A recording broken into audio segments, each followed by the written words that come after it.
जिसने बचपन से कुछ नहीं सीखा वो बुढ़ापे पे कभी सीख नहीं सकता है।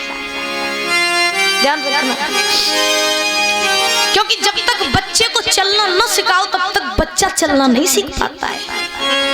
जब तक माँ बच्चे को खाना खिलाना नहीं सिखाती है तब तक बच्चा सीखता नहीं है। तो इसीलिए कहा जाता है जिंदगी में जब तक बचपन से कुछ नहीं सीखोगे तब तक कुछ भी सीख नहीं पाओगे। तो महाराज प्रसंग चल रहा था कि उत्तानपाद ने 2 विवाह किए, सुनीति के साथ, सुरुचि के साथ। तो जब 2 विवाह किए तो सुरुचि जब आई तो उसने आते ही आते सुनीति को घर से बाहर निकाल दिया। लेकिन धन्य है वो सुनीति जिसने उफ तक नहीं की और अपनी सौत की बात मान के महाराज घर से निकल गई। आजकल अगर कोई कछु नेको कह देवे तो महाराज दारी की टटरी बंधी दाई। आजकल किसी को बर्दाश्त नहीं होती है दूसरे की बात। देवरानी अगर जेठानी तक कछु कह दे तो तूने हम तक कही तो कही कैसे तो छोड़े ना है। तो आजकल महाराज अगर कोई कुछ भी एक शब्द भी बोल देता है ना तो लोग सहन नहीं कर पाते हैं, तुरंत लड़ने लगते हैं। लेकिन धन्य है वो सुनीति जो अपने सौत की बात मान करके जंगल में रहने लगी। उत्तानपाद ने 2 विवाह किए। किस्मत देखो, किस्मत, एक भी रानी के गर्भ से बालक ने जन्म नहीं लिया। सुनीति झोपड़ी में रह रही है, मरने का एक दिन विचार बनाया कि पति मेरे पास नहीं, संतान मेरे पास नहीं, तो जी करके क्या करेंगे। तो मरने के लिए गई जंगल में, नारद जी मिले। नारद जी ने कही लली मरो नहीं, संतान देना न देना ये सब परमात्मा के हाथ में है। और अगर तुम्हारे मन में ये कष्ट है, ये शंका है कि तुम्हारे संतान नहीं है और तुम संतान के पीछे मरने के लिए आई हो तो मेरी बात सुनो, मरो नहीं, जाओ हम तुम्हें वरदान देते हैं कि तुम्हारे एक पुत्र हो जाएगा। सुनीति बोली बाबा जी तुम्हारी बुद्धि समझो खराब हुई है। तो नारद जी बोले क्यों? सुनीति बोली मेरे पास ना तो मेरा पति, संतान कहां से होगी? अब तुम हमें पागल बना रहे हो, तुम कह रहे हो कि हम यहाँ से चले जाएं मेरे संतान हो जाएगी, जब पति नहीं है संतान होगी कहां से? तो नारद जी बोले सुनीति तुम्हें नहीं पता है, मेरी एक बात सुनो। और नारद जी ने कहा कि मोर वचन जय पड़ जाए फीका और संत वचन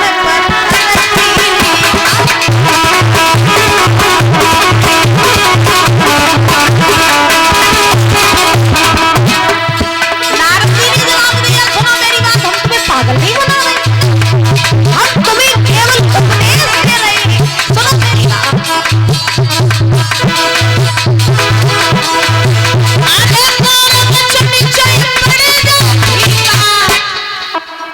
और संत वचन पर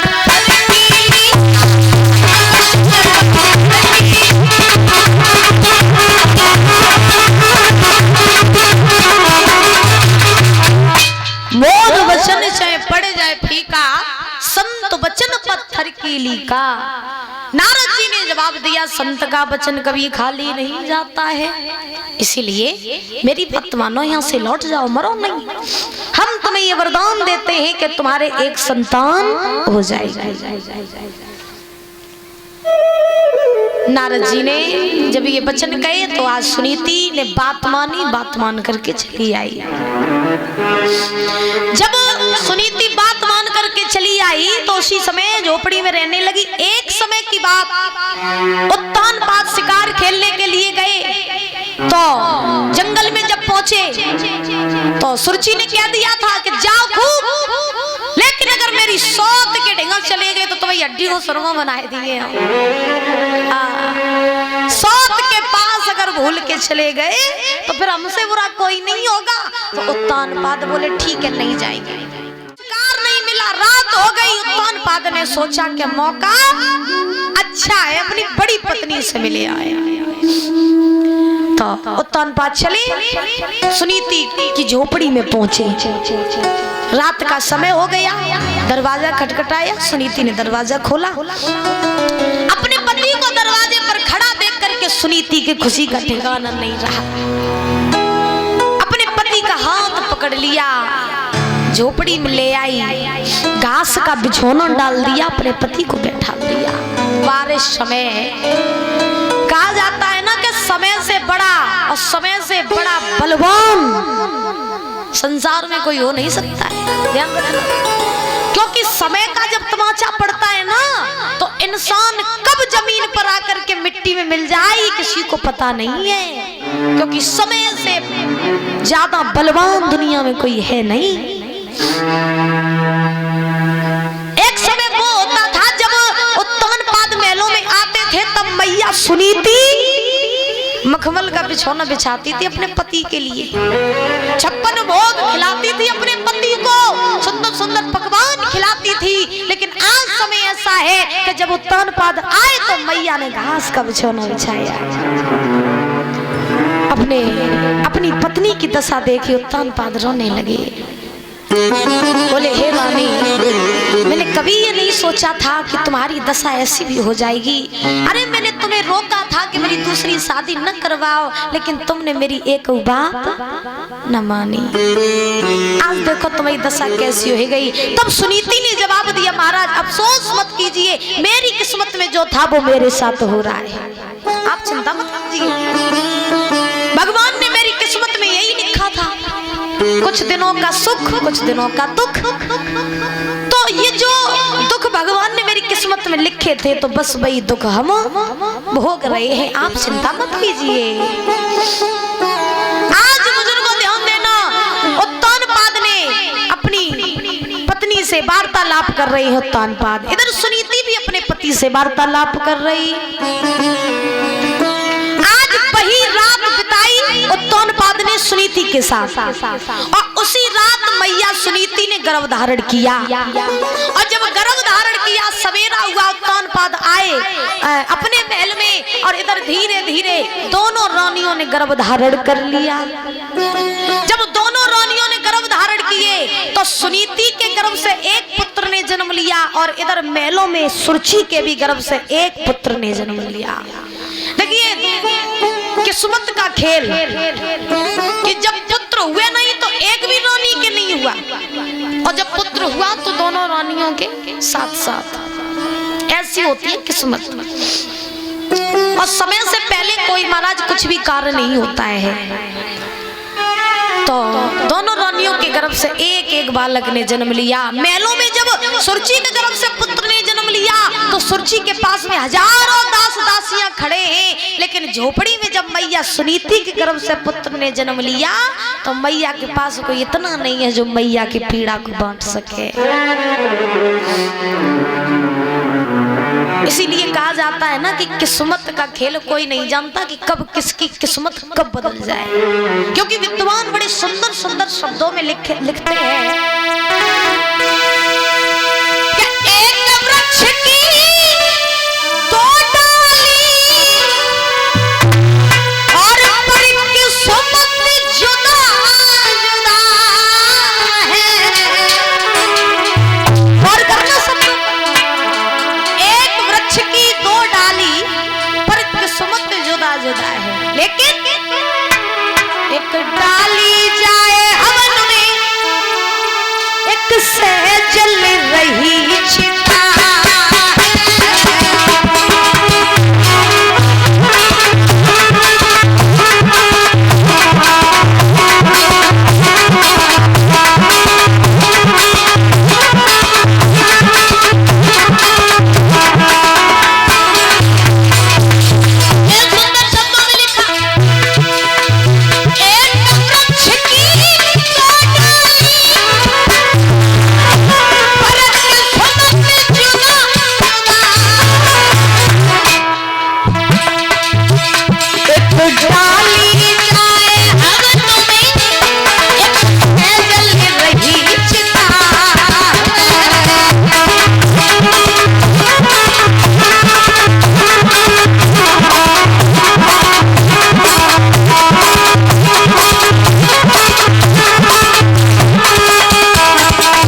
कैसे जल रही और सुनो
जुदा जुदा है, एक झूले पालने में एक पत्तों पे पड़ा है।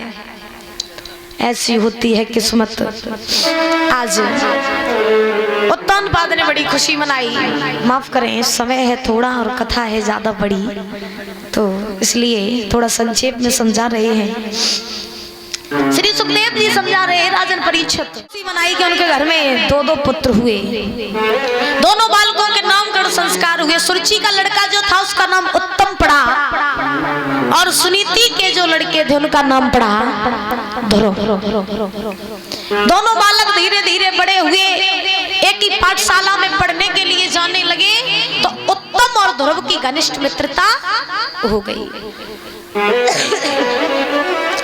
जब उत्तम की और ध्रुव की घनिष्ठ मित्रता हुई तो एक बार उत्तम ने ध्रुव से कहा, भैया तू तो मैं कहूँ अपने घर लेना है, जाते ऐसा कर आज तो मैं अपने घर ले चलूं। तो छोटे बालक रहे, ध्रुव जी बोले चल भैया तेरे घर घूमे। तो भैया आज उत्तम ने ध्रुव का हाथ पकड़ लिया, हाथ पकड़ करके ले गए, ले जा करके उसी सभा में खड़ा कर दिया जिस सभा में उत्तानपाद बैठे हुए थे। अब ध्रुव जी महाराज उसी सभा में पहुंचे तो पहुंचने के बाद में उत्तानपाद ने जब अपने बड़े लड़के को देखा, खुशी का ठिकाना नहीं रहा, गद्दी से उछल करके आए और आ करके अपने पुत्र को उठा करके अपनी गोद में बैठा लिया। जब उत्तानपाद ने ध्रुव को अपनी गोद में बैठा लो तो बस सभा में बैठो रे चुगला। अच्छा चुगला कैसे होते? चुगला ऐसे होते कि इनके बात पेट में कोई बात पचत ना है और जोलो जे दो चार घरन में चुगली न करे तो इनकी रोटी ना पचत है महाराज। हाँ इसीलिए कहा जाता है जिंदगी में चुगलन से बहुत बच के रहो, क्योंकि ये चुगले जो होते हैं ना चुगलखोर जी महाराज अच्छे खासे घर में आग लगवाए देते। इसीलिए किसी चुगलखोर के बहकावे में मत आया करो, किसी की बात मत सुना करो। अक्सर दूसरे लोगों की बातें सुन करके लोग अपना घर बर्बाद कर लेते हैं। बात समझ में आ रही है ना भैया? सबसे ज्यादा जल्दी आप ही लोग बहक जाते हैं, सही बता रहे हैं, सबसे जल्दी आप ही लोग बहकती हो। क्योंकि अगर कोई पड़ोसन आए कहे जी देखो वो पड़ोसन घर में ऐसे ऐसे काम हुई है तो तुम जाइयो फिर पड़ोसन घर कहियो जा। एक बात और बताए मनोज भैया, खास आदत इन लोगों की होती है, हमने देखा है कि अगर एक पड़ोसन आई कल दूसरे घर से कोई बात सुन के तो बस दूसरे को बताओ क्या कहे जी तुम्हें हमारी के समय कहूँ तो कहियो ना। और जब बात को राज है तो तो राजा ही रागियो कहू तो कहियो ना, बोले ठीक नहीं कहीं। अब उन्हें क्यों नहीं पेट में बात पची, सो बेऊ पड़ोसन घर पहुंची, बोले जी तुम एक बात बताए, लेकिन बताइए तो, लेकिन कहू तो कहियो ना। हाँ, लेकिन महाराज कहू तो कहियो ना तासो पूरे गांव में खबर फैल जा, और कहियो काऊ ने है ना यो खबर फैल ही गई। तो आप लोग जल्दी बैठ जाती हो, इसलिए किसी बार वाले के बहकावे में मत आया करो। हाँ, क्योंकि लोग आपका घर बनाने की नहीं सोचते, लोग इसीलिए बैठे कि आपका घर कब बिगड़ जाए। लोग आपके दुख में शामिल होने के लिए नहीं बैठे, लोग तो आपके दुखों का मजाक बनाने के लिए बैठे हैं। इसीलिए मेरी माँ अपना दुख किसी को मत बताया करो। चुगलखोर बैठो रहे सो सुनी सुरची के पास पहुंचे, जवाब दिया रानी तुम ही बैठी रहो, ऐसे करो और सभा में तो सौत को लड़का आओ, सो महाराज की गद्दी पे बैठो, तुम आओ लड़का जमीन पे खड़ो। सुरची ने सुना, आग बबूला हो गई, दौड़ के आई सभा में, और जो देखा कि ध्रुव उत्तानपाद की गोद में बैठे हुए हैं, ध्रुव का हाथ पकड़ा, जमीन पर पटक दिया, एक तमाचा दिया, दुष्ट नालायक पापी, तेरी इतनी हिम्मत शतु मेरे महाराज की गोद में बैठा है? अरे अगर तुझे इस राजगद्दी पर बैठने का इतना ही शौक है तो तू मेरे गर्भ से जन्म लेके आता, तू मेरी सौत के गर्भ से जन्म लेके काहे को आओ? जो इतने बच्चन कहे ध्रुव जी महाराज रोने लगे। अब ध्रुव जी महाराज ने बहुत तो कुछ नहीं कहा, उत्तानपाद ने भी सुरची को नहीं रोका, बैठे बैठे सब देखते रहे। ध्रुव जी रोते रोते अपनी मैया सुनीति के पास में पहुंचे। जब सुनीति के पास में पहुंचे, ध्रुव रो रहे थे, मैया सुनीति बोली लाल मेरे तो किन्ने मारो, तू काय को रोए रहो है? आज से पहले मैंने तेरी आंखों में कभी आंसू ना देखे, क्या हुआ, क्यों रो रहा है मेरे लाल, मुझे बता। ध्रुव जी महाराज बोले ना ना मैया रोई काय को नहीं, काऊ को नहीं रहे। तो सुनीति बोली बता ना लाल तो किन्ने मारो, तू काय को रोए रहो है? तो जब मैया ने ज्यादा ही पूछा तो ध्रुव जी महाराज ने जवाब दिया, मैया मोई और काऊ ने ना मोई मौसी ने मारो। रोक के ध्रुव जी महाराज बोले मैया मोई मौसी ने मारो। क्यों मारा? ध्रुव जी बोले मैया में धोखे से पिताजी की राजगद्दी पे बैठ गया तो मैया ने मोई तमाचा मार दो। मैया तो से एक बात पूछे, तू बताइए, मार रही थी तो वो बाप मुझे पिटने नहीं देता, क्योंकि जब मौसी मुझे मार रही थी तो मेरा पिता बैठ करके सब कुछ देख रहा था, मेरे पिता ने एक भी बार मौसी को नहीं रोका। अगर वो मेरा बाप होता तो मुझे पिटने नहीं देता। मैया वो बता मेरे असली बाप कौन सो है? तब सुनीति ने जवाब दिया, ध्रुव जो तेरे बाप का भी बाप है, अगर तू जानना चाहता है कि तेरा असली बाप कौन है तो हम तुझे बता रहे हैं, जो तेरे बाप का भी बाप है, जो दुनिया के बापों का बाप है, वो केवल एक ही बाप है, परमपिता परमात्मा। वही दुनिया को बाप है महाराज। हाँ, और दुनिया में जो एक दूसरे के बाप है ना, जो सब ढोंग है,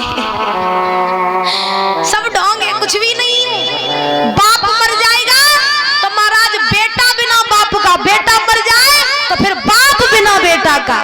और अगर जिंदगी में सब बाप बेटा बन के रहे तो कोई मरे ही ना। बताओ मैया, अगर ये जिंदगी के रिश्ते, बाप बेटे के रिश्ते मजबूत हैं, पति पत्नी के रिश्ते अगर मजबूत हैं, तो फिर लोग मर क्यों जाते हैं? अगर इतने ही रिश्ते मजबूत हैं तो फिर जीवन भर रहे ना साथ, फिर मर क्यों जाते हैं लोग? ये इसीलिए मर जाते हैं कि दुनिया में भगवान ने आपको कर्म करने के लिए भेजा है, परमानेंट रहने के लिए नहीं भेजा कि वीजा बनवा लो फिर रहो परमानेंट ना। भगवान ने आपको पृथ्वी पर केवल कर्म करने के लिए भेजा है। और जो बाप है, जो बेटा है, जो बेटी है, जो पत्नी है, जो माँ है, ये केवल एक साधन है हम लोगों का जीवन काटने का साधन। लेकिन लोग इस साधन को महाराज अपना मान लेते हैं और बस जिंदगी में मोह माया में पड़े रहते कि ये पुत्र, ये पुत्री, ये बाप, ये बेटा, ये पत्नी, लेकिन है कोई काऊ को नहीं, हमें कोई काऊ को नहीं दिखाई देते। महाराज जब तक जिंदा हो तब तक तो लोग कहेंगे ये रिश्ते नाते सब कुछ कहेंगे, जब मर जाओगे तो यही अपने ये कहते भैया कितना टाइम है अर्थी में, भैया ने जल्दी ले चलो, यही तो कहते हैं लोग, कितना टाइम और रह गया अब जलने में, जल्दी जला दो चल के, अब और टाइम नहीं है। सो महाराज उठाए के ले जा सीधो जलाए दे जाए, होली की नहीं सोआ। अब बताओ अगर ये अपने होते तो ये हमें ऐसे जलाते नहीं जलाते। तो दुनिया में कोई किसी का नहीं है, ये जितने भी रिश्ते हैं ये केवल साधन है जिंदगी जीने के लिए। तो जैसे साधन है तो वैसे ही साधनों के हिसाब से जियो, इनमें लीन मत हो जाओ। लीन किसमें हो जाओ? परम पिता परमात्मा में। बोलिए गोविंद भगवान की।